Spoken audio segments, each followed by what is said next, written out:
and Melissa Murray, who is a professor of law at NYU and co-host of the Strict Scrutiny podcast. Thank you all for being here with me. I cannot believe my fortune in having all three of you guys to talk about this.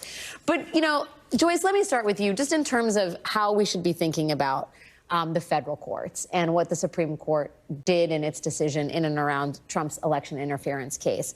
Should we be left to believe that future prosecution of presidents or ex-presidents is all but impossible at the federal level at this point? So I think just we have to set the table first, Alex, and say that Donald Trump did to the courts what he has done consistently. He's an institution destroyer, not an institution builder.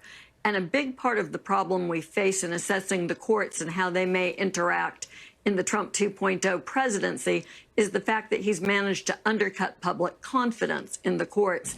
As I think about that, I think increasingly that our confidence in the courts, although in many ways it's shaken, we should not abandon it. What we should do is reject this notion that Donald Trump is immune from all accountability. The Supreme Court has made it clear he won't face any criminal charges for any conduct he engages in that's at least arguably official. But as you point out, there are a range of civil cases still in effect. E. Jean Carroll holds an $83.3 million defamation judgment against him. And although Trump really banks on this notion that he is above the law, I think it's up to us to hold the line here and remind ourselves that he is not.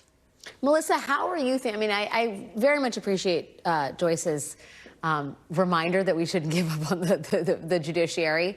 How are you thinking about the sort of length of line that Trump has to play with, legally speaking, given the court's recent ruling or recent opinion and, you know, the sort of lawlessness or the attitude of lawlessness that Trump brings with him into office in a second term?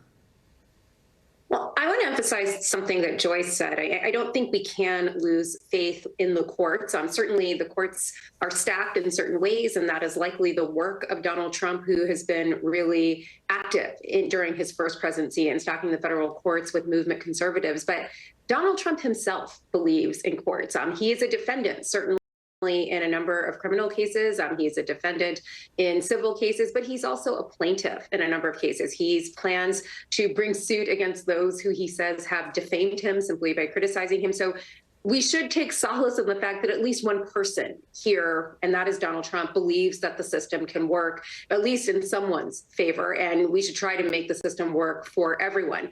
In terms of presidential immunity, it's no secret that the Supreme Court really stacked the deck in Donald Trump's favor and in favor of any president coming after him. But the line here really is, what is the difference between official and unofficial conduct? The Supreme Court in other cases have said that sometimes it's really difficult to tell what's official and what's unofficial when it comes to the presidency, because the man and the office so frequently intersect and merge in some way. That means that, yes, it is going to be harder to hold Donald Trump criminally accountable. We've already seen those criminal cases go away. But on the civil side, the court has also said in lots of rulings that you can continue to have civil litigation against a sitting president so long as that litigation doesn't impose unduly on the activities of the presidential office. So we saw Bill Clinton sit for a deposition. It is very likely that in some of these civil cases that Donald Trump is going to be an active plaintiff. He could also continue to be an active defendant. So I don't think we should lose faith entirely with the courts or with the legal system. But again, we ought to be clear-eyed and very straightforward about the challenges we face here. But again, this can be an avenue moving forward. Well, and then, I mean, to that end about how the courts may actually hold Trump accountable or what can be done, Christy, you know, it's not just Donald Trump who's going to be an actor here. As it was in any of these federal cases that he was facing, there were other people associated with him who have indeed faced accountability. I mean, I will note it is not a federal case, but, you know, Rudy Giuliani is due in court next Friday to see if he should be held in contempt for failing to turn over assets related to his defamation of Ruby Freeman and Shay Moss. He owes them $148 million. He has not turned over his assets.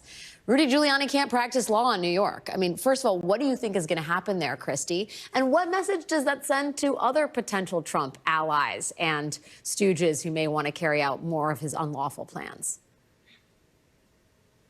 So, as you said, I think there's real fear here for the enablers because the Supreme Court did absolutely nothing to protect them. In fact, during oral arguments, you had several of the justices talking about, well, the fact we can give immunity to the president because there are these other people who would be helping him and they don't get, they don't have any consequences. And so that would be a way of deterring presidents from acting. I don't think that argument holds any water, but that is at least one that they seem to be drawing some kind of a bright line, at least in their arguments, about the fact that these enablers could be held accountable. And so I think you're going to see that. Yes, I don't think we're going to see it in Georgia, but there are other actions in Arizona and Michigan and in Wisconsin with respect to the fake electors.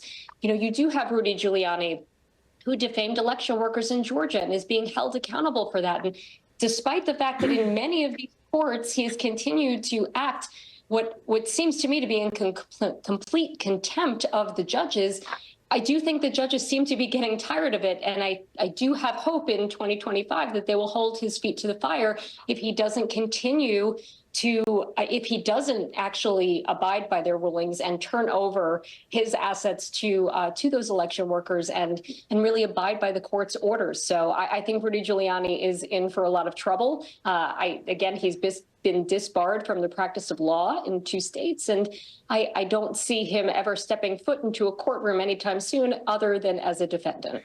Yeah, I mean, to that end about, how those enablers are being held accountable, Joyce, we know that Fani Willis has been taken off of the case that she has prosecuted against Trump down in Georgia, but it's not just Trump, it's Trump and 14 of his allies, and she's appealing that ruling that has taken her off the case.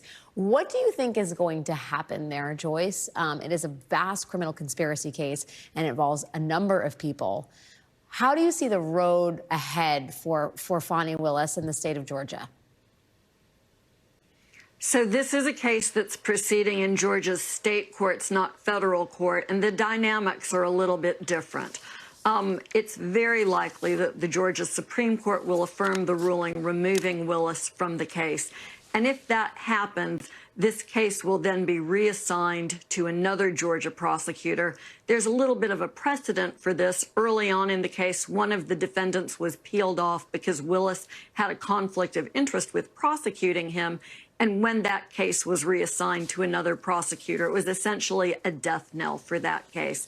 That could well be the fate of this entire matter, but there's a little bit of hope in this landscape, which is that some of the defendants who had previously pled guilty tried to reverse their guilty pleas after this entire sort of scenario shook out.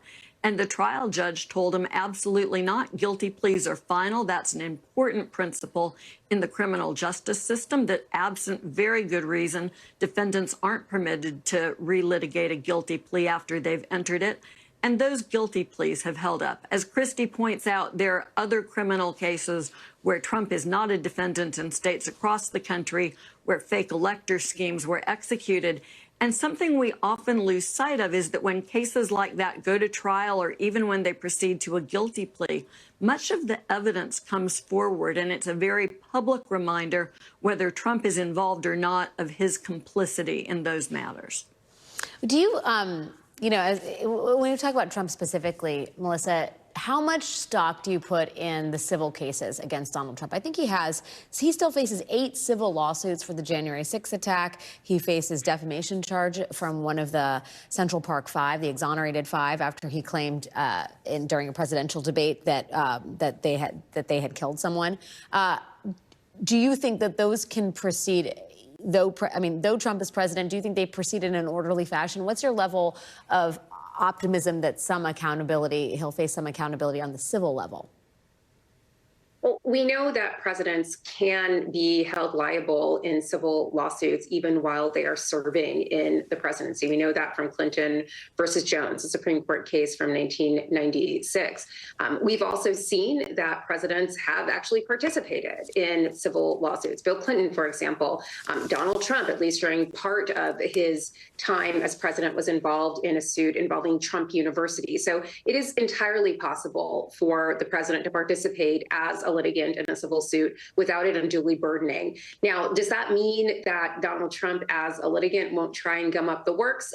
that's what litigation is. I mean, that's the whole strategy here, to kind of run out the clock. But we've seen that there have been some very assertive officials, Letitia James in New York, for example, in the civil fraud case, that have kept those things moving. The presidency will certainly make it more challenging for things to move in an orderly fashion, but it will not be an absolute impediment. So there may actually be an avenue for some kind of accountability from those civil lawsuits. It just may take slightly longer than we've seen in the circumstances where Donald Trump was not president while he was also a litigant. It ain't over. And in short, it ain't over by a long shot. Joyce Vance, Christy Greenberg, thank you so much for spending a little bit of your holiday season with us. Melissa Murray, almost. I'm going to ask you to stick around for a few more minutes because we have more to get to this hour, including the Supreme Court's ongoing ethics problems, as we get yet more reporting about more undisclosed travel for Justice Clarence Thomas, paid for by a billionaire. That's next.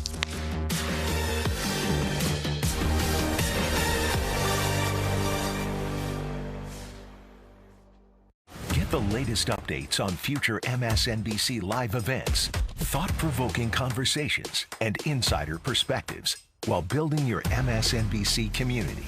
Scan the QR code on your screen to sign up today.